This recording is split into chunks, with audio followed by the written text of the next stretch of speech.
पहली बात तो ये कि बजट केंद्र सरकार कितना आवंटित करती है।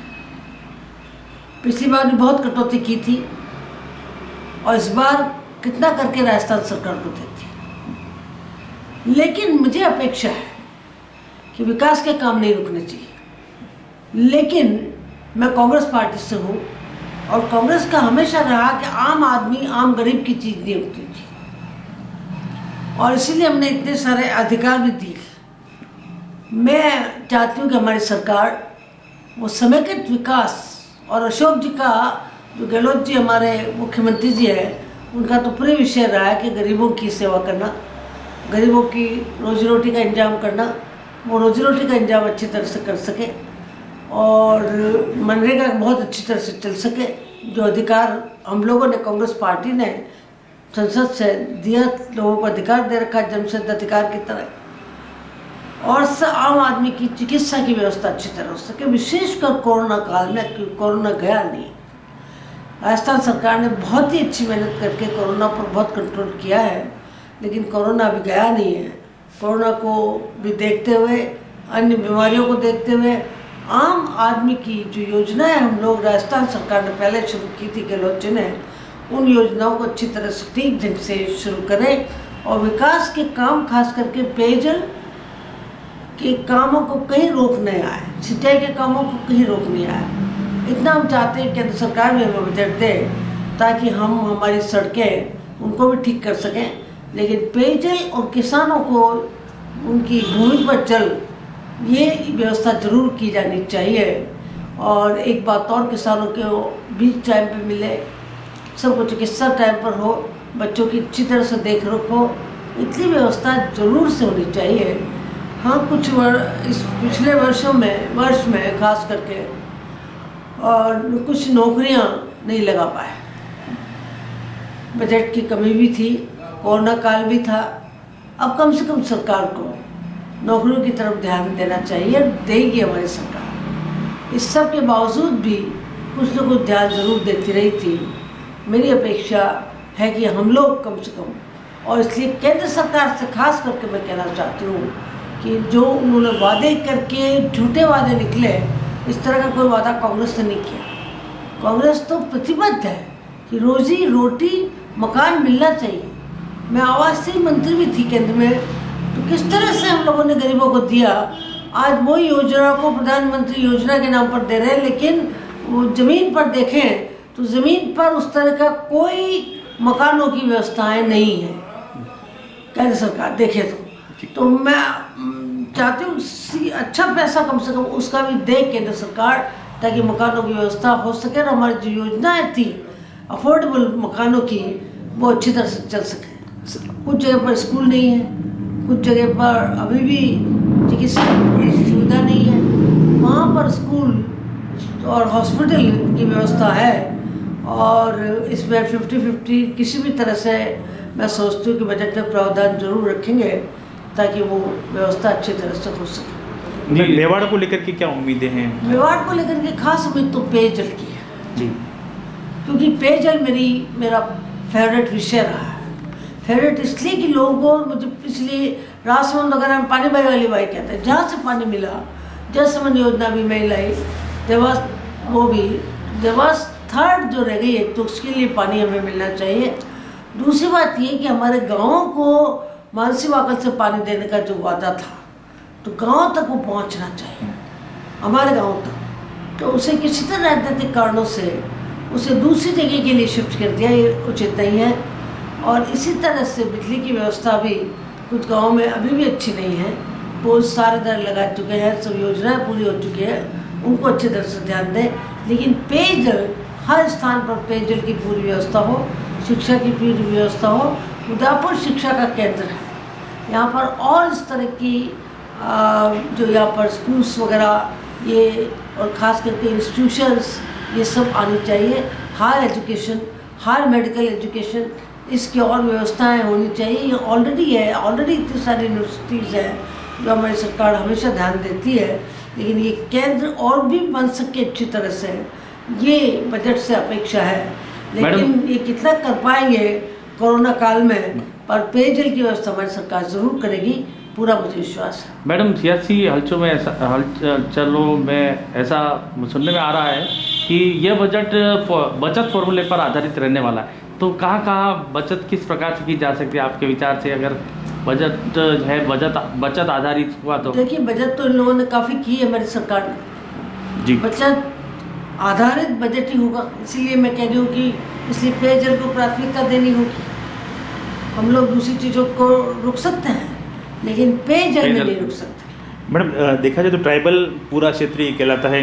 ट्राइबल लोगों की अभी भी जो स्थिति है वो वैसी की वैसी बनी हुई, बहुत कम उसमें सुधार हो पाया है। ट्राइबल लोगों को काफ़ी सुधार हुआ है, उनको बहुत योजनाएं दी है। वहाँ पर एक बात की और ज़रूरत है, अवेयरनेस की, कि उस पैसे का उपयोग कैसे करें। जी शराब में पैसा चला जाता है, नरेगा दे रखी है, नरेगा के कारण आराम से हम कमा सकते हैं जी। लेकिन और उनकी अच्छी व्यवस्था हो, जो छोटी भूमि पड़ी हुई है वो उनको ज़मीनें दें ताकि वो अच्छे किसान बन सके, छोटे छोटे किसान बन करके और उपजा सके। पास में हमारे अहमदाबाद है, वहाँ पर जाकर के सब्जियों वगैरह का इस तरह का व्यापार भी हो सकता है।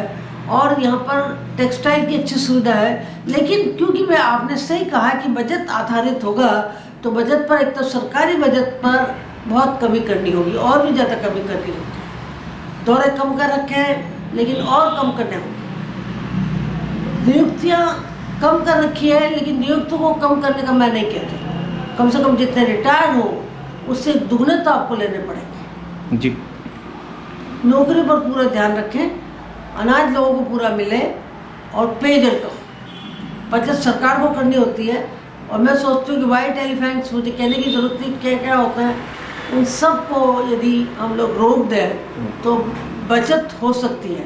लेकिन लोगों की जेब काट के टैक्स के आधार पर लेकर के अब लोग गले तक भर चुके हैं। इस केंद्र सरकार ने जिस तरह से पेट्रोलियम के दाम बढ़ा करके उन लोगों की कमर तोड़ दी है, जिस तरह से बजट में भाव बढ़ते जा रहे हैं उस समय से तो लेकर के बजट के पहले से ही बाहर पहुँच चुके हैं। केवल वो अपने निफ्टी वो देख करके कि हमारी सेंसेक्स बहुत ऊपर जा रहा है, सरकार को खुश नहीं होना चाहिए। हालात बहुत गंभीर है, बहुत महंगाई बढ़ चुकी है। लोगों की जेब को बचाते हुए बचत वहाँ भी करनी है, ये नहीं कि हमें विकास के काम के लिए लोगों की जेब काटें। दूसरी बात ये है कि माइंस का हमारा क्षेत्र है, यहाँ पर रोज़गार मिलता रहे, और जो छोटे छोटी माइंस हैं जिससे लोग छोटे उद्योगों की तरफ चलते हैं, उन माइंस को बचाने के लिए उसके लिए टैक्सेस कम हो। और हम कम से कम, मेरी राजस्थान सरकार से गुजारिश है, अशोक गहलोत जी से गुजारिश है कि पेट्रोलियम पदार्थों में राजस्थान से जो कुछ कम किया जा सकता है वो कम करने की चेष्टा करें कि लोगों की जेब जो बिल्कुल कट रही है उसको थोड़ा सा सेव किया जा सके। मैडम, देश में जारी किसान आंदोलन को किस तरह से देखते हैं मैडम? देखिए, किसान मरता क्या करता, जब उस पर इतनी मार पड़ गई कि उसकी ज़मीन जाने का भी भय हो गया, जब उसको मिनिमम प्राइस मिलने का भय हो गया, भय नहीं हो गया, वास्तविकता है। क्योंकि सीधी सी बात है कि खरीदेगा पैसा वाला, अडानी वगैरह वगैरह ये खरीदेंगे, और सीधी तौर पर वो कितने भाव बेचेंगे। तो केवल किसानों की बात नहीं, एक बात समझ करके आनी चाहिए। मैं तो किसानों की आभारी हूँ कि वो आम जनता की बात को भी, क्योंकि कितने भाव पर, कितने उस पर वो बिकेगा बाहर आकर के अनाज, उसकी मंडियों की व्यवस्था ने। तो ऐसे हालात में किसान क्या करता। मुझे आश्चर्य है कि किस तरह से कृषि मंत्री ने बोल दिया कि काला क्या है उसमें। मैं कहती हूँ सफ़ेद क्या है। आपको आवश्यकता कहाँ पड़ गई थी? आपको आवश्यकता केवल इस बात की थी कि यदि मंडियाँ ठीक नहीं चलती तो मंडियों को और सुचारू रूप से ठीक करें, मिनिमम प्राइस को अपने और ढंग से रिव्यू कर लें, जो दी जाती है उसको। वो नहीं हुआ उनसे, लेकिन ज़मीनों पर उनकी निगाह गई कि किस तरह से ज़मीन ली जा सकती है। इसलिए किसान इतने दिनों से आज बैठा हुआ है। आज 220वीं मौत अभी हुई है, मैं देख रही थी अभी न्यूज़ में। इतनी मौतें भी किसानों की हो चुकी, फिर भी आंखें नहीं खुलती। तो केवल संवेदनशीलता का नाटक करने से कार्य नहीं चलता, उसके लिए संवेदनशील बनना पड़ता है। और मेरी अपेक्षा है कि मेरी सरकार से कि हम जानते हैं कि किस तरह मुसीबत में भी हम लोगों को रोजी रोटी दे सकें। राजस्थान ने पिछले वर्ष भी काफ़ी कुछ अच्छा किया, विकास के कार्य भी हुए, कुछ रुके नहीं, जो आवश्यक कार्य हो। लेकिन पेयजल और बिजली वगैरह की व्यवस्था और लोगों के पहुंचने की व्यवस्था, इसमें कोई कमी नहीं होनी चाहिए। लोगों की बचत सरकार जहाँ जहाँ से भी करने की आवश्यकता पड़े सरकार ज़रूर करे, लेकिन केवल बचत पर आधारित बजट हो यही नहीं, हमें बजट को बढ़ाने का होना चाहिए। और राजस्थान में बजट बढ़ाने के साधन हैं, जो जानते हैं कि अशोक गहलोत जी बहुत अच्छी तरह से टूरिज़्म को हम लोग अच्छी तरह करें, तो कोरोना पर बिल्कुल कंट्रोल करके और टूरिज़्म को और बूस्टअप करें। हमारी माइंस और मिनरल्स को हम लोग उस पर कर लगवा करके नहीं, जो केंद्र सरकार ने कर दिया भूमि को वो कर दिया, बल्कि जो जहाँ पर उपलब्ध है अलग अलग जगह पर अलग अलग मिनरल्स हैं, उनको अच्छी तरह से पहचान करके हम लोग कमाई कर सकते हैं। माइंस मिनरल्स एक साधन है, टूरिज़्म एक साधन है, और भगवान ने यहाँ पर हमें दूध दे रखा है। जब मेरे पास ये मंत्रालय भी था तो मैंने पशुपालन मंत्रालय से उस समय 1990 में, उस समय 1989 में 88 में मैं दूध का पनीर बना करके दूसरी चीज़ें भेज करके हम लोग गल्फ में भेजा करते थे। तो उस समय भेज सकते हैं, तो हमारे यहाँ तो इतनी भेड़ें हैं, इतनी बकरी वो है, तो उनका उपयोग करके और दूध का अच्छी तरह से हम अनुपालन कर सकते हैं। तो पशुपालन को आवश्यकता, जिसमें पैसा भी नहीं लगता ज़्यादा, चर भी लेते हैं बेचारे, वो कार्य करके पैसे बचा सकते हैं। तो बचत इन्हीं जगहों पर हो सकती है। इसको ध्यान में रखते हुए, इस कंसेप्ट को रखते हुए हमें लोगों की जेब कटने से बचनी चाहिए, समेकित विकास को नहीं भूलना चाहिए। ये बात मैं विशेष कर कहना चाहती हूँ। मैडम, काफ़ी लंबा समय हो गया है सरकार बने, कुछ राजनीतिक नियुक्तियाँ अभी भी शेष है, हाँ, क्या कहना चाहेंगे? कुछ शेष है, कुछ मैं देखती हूँ कि बंद होती आ रही है, लेकिन इसके लिए सरकार को दोष नहीं देती, दोष देने की आवश्यकता भी नहीं है जी। पहले बात तो जितनी आवश्यकता होती है उतनी नियुक्तियाँ, ऑलरेडी काम नहीं रुकना चाहिए किसी भी चीज़ का।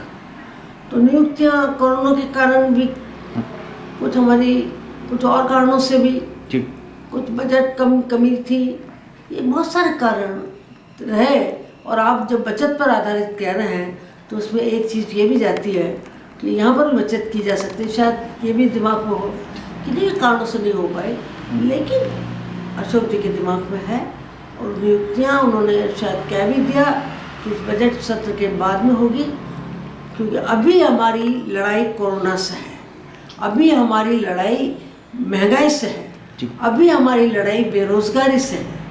तो हमें थोड़ी क्रीम नहीं देख करके अभी ये देखना है कि लोगों तक दूध पहुँचे ना पहुँचे, कम से कम छाछ तो हर एक तक पहुँचाए। जी ठीक, बहुत बहुत धन्यवाद।